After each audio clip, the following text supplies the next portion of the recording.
സമസ്ത കേരള ജമിയത്തുൽ ഉലമ മേഖലാ കമ്മിറ്റിയുടെ ആഭിമുഖ്യത്തിൽ പൊന്നാനി വാദി ഖാജയിൽ പണ്ഡിത സംഗമം സംഘടിപ്പിച്ചു.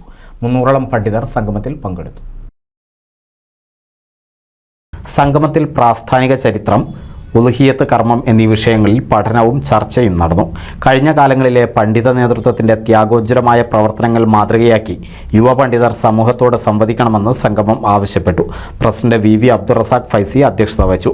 ജൗഫർ അസ്ഹരി കൈപ്പമംഗലം ഉദ്ഘാടനം ചെയ്തു. സമസ്ത കേന്ദ്ര മുഷാവറംഗം അബ്ദുൽ ജലീൽ സക്കാഫി ചെറുശോല മുഖ്യപ്രഭാഷണം നിർവഹിച്ചു.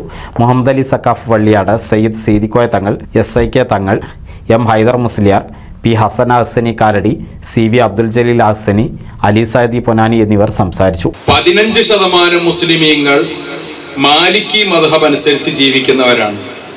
രണ്ടു കൂടെ ഒന്ന് കൂട്ടി നോക്കിയാൽ 60%.